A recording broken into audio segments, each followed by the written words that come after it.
All right, and welcome back to the Good Morning Tobago viewers. And this morning we are being joined by Pastor Terance Baynes. He's an assemblyman. He is also the Secretary of Community Development, Youth Development, and Sports. And what is your role now in the TPP? I am a member of the Tobago People's Party, thankfully. So Yes, that's the capacity in which I am here this morning. of course. And naturally, this morning we are talking about the launch of the TPP. Mhm. So, as you mentioned that you're just a member, when Mhm. I'm going to start off by asking when are we going to see a formation of the Yes, executive of yes, the party right, and so on? right. Well, that obviously is a priority matter, as the Chief Secretary announced on Sunday. While we don't have an exact date yet, but it certainly is a frontline issue, as can be expected. Um, we were, excuse me, planning and focusing on the launch, and we knew that the launch would have implications for those persons that subscribe to the new movement, and also that will inform the formal organization of the party. So we are well on the way to getting that done. And after Sunday's launch, Hmm. what is your feeling right now? I mean, after Yes, seeing what took place yes, and the yes, support that came out. yes.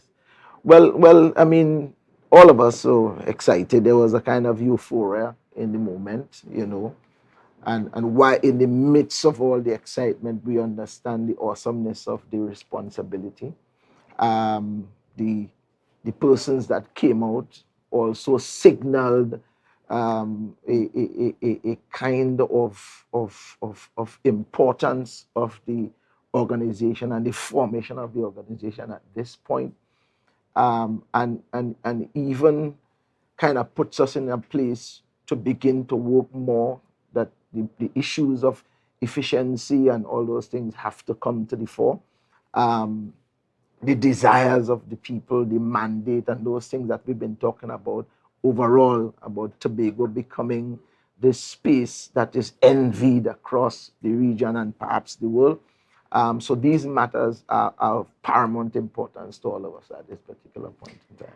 Tell me a bit about this strategy of choosing Sunday for the Yes, launch. yes. Um, well, we've been planning and toying with the different days and all of that, and while one may not be able to see that, we sat down in a kind of engine room and say, okay, the day after is local government election, so let's plan it this day and so on. Um, but I think that Sunday was the ideal day. Everything was in place and so on. Um, and we felt there would be some shock value, if you will, on having it on that day. And I think it just worked out. It just worked out well, for all and sundry, and so we are very, very glad that it worked out that way. Now, one of the complaints about the present administration, Hmm. even under the PDP when you guys took office, Hmm. is that the communication issue. Yes. You didn't come out to the people in the same way or anywhere near to how you guys did when you were campaigning. Hmm. And will we see something different? Will we see an improvement in the communication and the connection with the Right, people right. on the Well, ground? well, well, certainly, as we continue to grow and do this business, we look at the areas of deficiency. As you can appreciate, we have been under the gun since we started, both internally and externally, from various forces. And we listen, we assess the things that people are saying. And as any good government, you would want to take on board those things that are important to you, better carrying out the functions that that you are supposed to carry out. So, of course, the communication is a concern for us, and all of us have agreed that we look back and say, we could have done this better, we could have communicated this better, and so on. So that is also a matter of priority for us, and we are working assiduously to try and treat with that matter. And then when it comes to financing, because Mhm. that was brought up by several political analysts and so on Mhm. within the space, looking Mhm. on, how are you guys treating with the financing of the party Mhm. to avoid, Yeah, using state funds or yeah. colluding with state funds, you know, what? Yeah, well, you know, there are some topics that are very juicy for ventilation, coming off the backs of the whole audio gate and all that kind of stuff. So far, we have been fortunate to have persons dedicate and their time and resource to what we have done so far. People have come on board and have made sacrifices and so on. And I believe that that is something that would continue because there is a buy-in to what we're trying to do. I think our challenge, if any, will be, and just as you said a while ago, is to communicate what we are really trying to do philosophically as an organization, and try to get where we are trying to go, because the prime target, our goal is autonomy for Tobago. That is our goal with all that is happening. And I think perhaps a significant percentage of the population do not have an appreciation for what this autonomy business means. And so we'll have to continue to share that in more layman's terms so that the actual people at the grassroots can understand what it is we're trying to accomplish with this. And therefore, we will have a greater sense of buy-in. And once you have buy-in, people will come to the fore to assist with what you're trying to do, because there are people that may have the resources, both cash and kind, that you will need to execute what you executed. And so I think that way we will be able to get done what we're trying to get done. Already, you guys have attracted some criticism from the PNM in Tobago and so on, trying to link the party to the UNC. And then we heard from the stage on Sunday, you know, using some of the statements that were used on the UNC platform. So, could you shed some light as to what's going on there? Well, I think the Tobago PNM and the PNM in general will stay true to form. You understand? They've been in opposition before. This particular state for the Tobago PNM is one that, to me, is a place of desperation. And they will use any and everything that is at their disposal to try and bring down the administration. And they will do what they have to do. You understand? I understand them. But we will continue to forge ahead as it relates to how we choose to communicate and stuff. There are some things in a political meeting that are good for the part of the cut and thrust of the message. Let me put it that way. You understand? In other words, such like the audio gate situation. No, I'm saying there are some you mentioned about statements that may have been attributed to the leader of the UNC in Trinidad. I'm saying that anybody can pick a statement if it enhances the message you're trying to bring out. You understand what I'm saying? All of us use words and phrases. That does not mean that we are definitely aligned or connected to the person who may have made them. You understand? It's just that the phrase may be relevant to your situation at the time. You know, but we understand that jungling men will grab at straws, you know, and they will do what they have to do, and they should, you know, we should allow them the right to do that. You understand what I'm saying? But our responsibility is to focus on where we are going. We must keep our heads down, because, as you can appreciate, we have been faced with several shocks, you know, and at this point we give thanks to God always. We are convinced that we are where we are because God would have it so.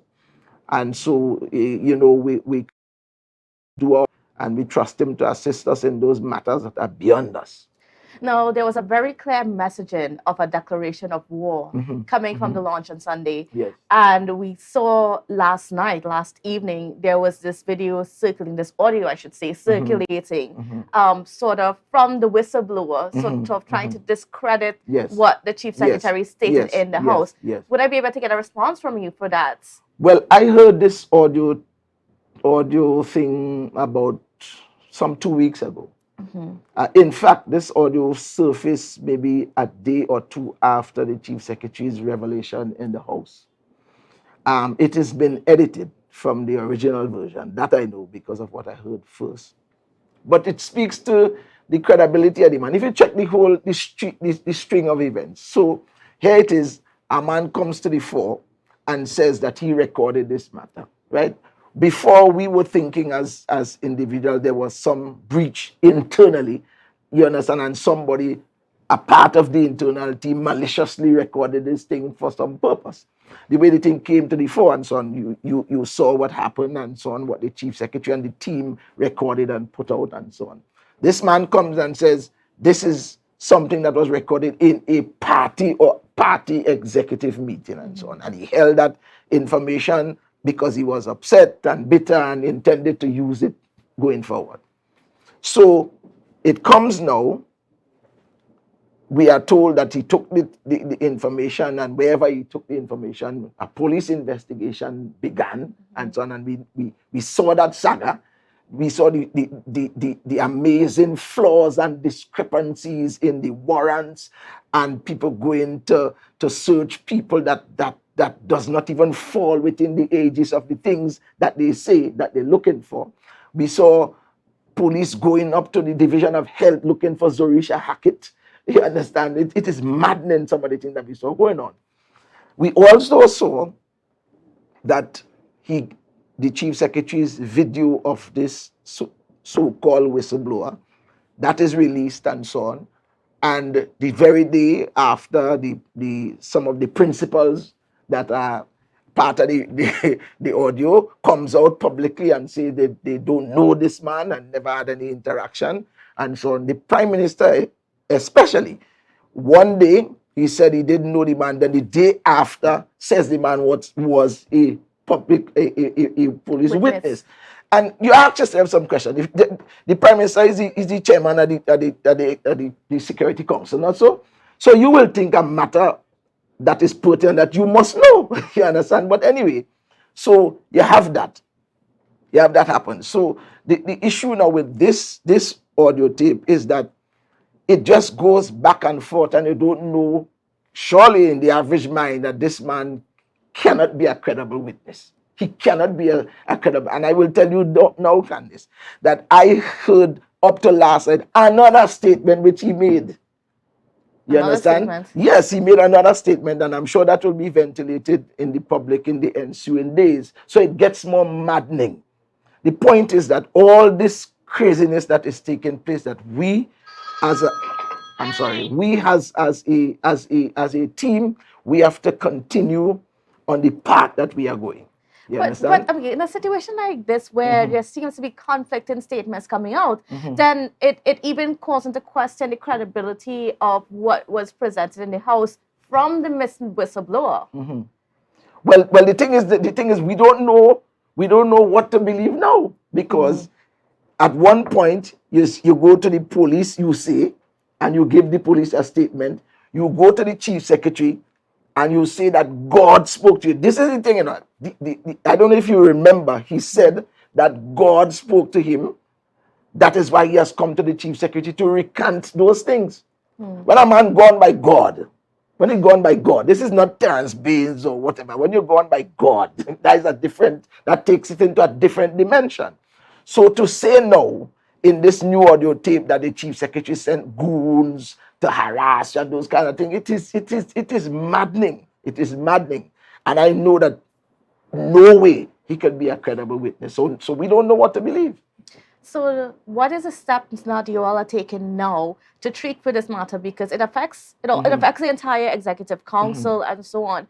How are you guys going forth to maintain your credibility amongst the people here in Tobago? Well, I think the only way for us to maintain our credibility is for us to continue doing the work that we've been elected to do, and so on. We'll continue to work on building the organization.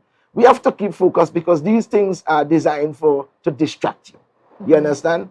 And it is, and I notice even in the edited version, right? The edited version, how there was an attempt to tag the UNC to the edited version and so on, right? The original version had no UNC trappings in it, none. You understand? So it is a political game. Everything that has been done is done to try and put something in the public's place to bring and disdain upon the present executive. And so any assistance from anywhere that those that are responsible for this mischief, anything that they can get to try and discredit and try to bring down the organization, they are going to use it. You understand? We have never seen anything like this before in the political landscape in Tobago. I can't even think if we've seen that in the national space. Something has to be at stake here. And I still believe, as the Chief Secretary keeps saying, this matter of the audit has implications for some people. It is a life and death matter for them. And they will do everything in their power to try and prevent it from being ventilated the way it should. And from some people having to face the court. You understand? And so even some of the people that are talking now, you understand, presided over some of the things that has happened and found themselves in the audit. And time will tell, and everybody will have their day in the sun to face the music. And as we're getting ready to wrap up, the PNM, the Tobago Council PNM is going to have a press conference later this afternoon claiming political victimization. Any words before that? Well, I mean, the PNM will know about political victimization more than anybody on the planet. You understand? So none of these things move me, none of these things move us. You understand what I'm saying? I mean, I think it's just a part of their strategy as they sink into their cesspool of errors and whatever else they try to find to bring down the administration. They will continue. And like I say, they have the right so to do. If they want to wallow in this mess of inaccuracies and suggestions and innuendos and so on, we must allow them to exercise that right. They are a bunch of defeated people. Let them go ahead and operate in their defeat. What we have to do as an administration, though, we have been elected. We have a responsibility. We have a duty to the people of Tobago, and we will continue to do that. We will leave those matters up to the minds of the people to come to conclusions about what they hear, and they will decide going forward. All right. I want to thank you so much, Pastor Baynes, for being on with us. And we're certainly looking forward to see what happens with the party, how it grows, and what's the happen as we turn up the heat here in Tobago. I like that. All right, viewers, don't go anywhere. We got a lot more coming up for you after the break.